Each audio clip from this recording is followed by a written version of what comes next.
پورا سال ہم نے کتاب نہیں کھولی، امتحان دینے ہم چلے گئے۔ دعائیں عزائم کا ساتھ دیتی ہیں اور دعائیں حقائق کا ساتھ دیتی ہیں۔ دعائیں جو ہوتی ہیں نا، دعائیں وہ میریکلس معجزاتی تب ہوتی ہیں اسٹریٹ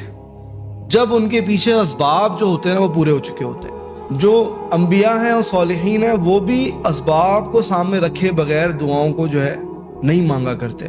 اور اللہ بھی ایسی دعاؤں کو قبول نہیں کرتا جن کے پیچھے کے جو اسباب ہیں، جنہیں ہم اونٹ باندھنا کہتے ہیں، پلاننگ، اسٹریٹجی، ایگزیکیوشنز، گراؤنڈ ریالٹیز، ان کا پورا نہ ہونا، اللہ بھی ایسی دعاؤں کو قبول نہیں کرتا۔ اور میں ایک روایت آپ کے سامنے بھی رکھتا ہوں۔ ایک صحابی تھے، انہوں نے اللہ کے رسول صلی اللہ علیہ وسلم سے یہ بولا کہ اللہ کے رسول، میں آج اس دنیا میں آپ کے ساتھ ہوں، مجھے آپ کا ساتھ بہت پسند ہے، آپ اللہ سے دعا کریں کہ میں قیامت میں بھی آپ کے ساتھ ہوں۔ تو اللہ کے رسول نے نا ان کو ایک بڑا سگنیچر اور تاریخی جواب دیا جو ہمارے لیے سمجھنے کے لیے بہت ضروری ہے۔ وہ جواب یہ تھا کہ میں دعا کروں گا، لیکن تم نے بھی ایک کام کرنا ہے، اور وہ کام کیا ہے کہ تم کثرت سجود سے، مطلب بہت زیادہ عبادات، نمازوں سے،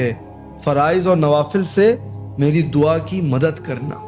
تو اس سے ہمیں یہ بات سمجھ میں آتی ہے کہ دعائیں بھی وہ پہنچتی ہیں اللہ کے پاس جس میں عزائم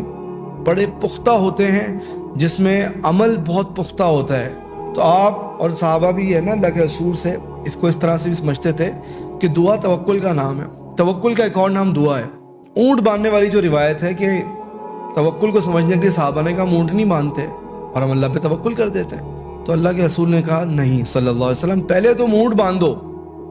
مطلب سارے عزائم، اپنے اعمال، اپنے ایکشنز، اپنی ground realities, strategies, execution, planning, یہ سب چیزیں تم اپنی پوری کر لو، اس کے بعد پھر تم دعا کرو، توکل کرو۔ یہ ہے ایکچوئل میں وہ بہت بڑا فلسفہ جو ہمارے آج کی جو ہماری قوم ہے وہ اس سے نابلد ہے، اور وہ بس ہمارے یہاں کیا ہوتا ہے، پورا سال ہم نے کتاب نہیں کھولی اور اس کے بعد جو ہے امتحان دینے ہم چلے گئے چھوٹی موٹی تیاری کے ساتھ، اور پھر ہم نے جو ہے نا اپنی والدہ کو لگایا ہوا ہے، بہن کو لگایا ہوا ہے، فلاں کو لگایا ہوا ہے، جی دعا کرے، جی دعا کرے، کچھ بزرگوں کے ساتھ بیٹھے ہیں، کسی عالم دین کے پاس جا کے بس میرے لیے دعا کریں۔ دعائیں عزائم کا ساتھ دیتی ہیں اور دعائیں حقائق کا ساتھ دیتی ہیں۔ بغیر حقائق اور عزائم کے دعا جو ہے وہ اس طرح قبول نہیں ہوتی، الا ماشاء اللہ، اللہ سننے والا ہے۔ لیکن اللہ نے جو پیٹرن ہمیں سکھایا ہے، چاہے وہ معجزوں کا بھی کیوں نہ ہو، اللہ اپنی کائنات کو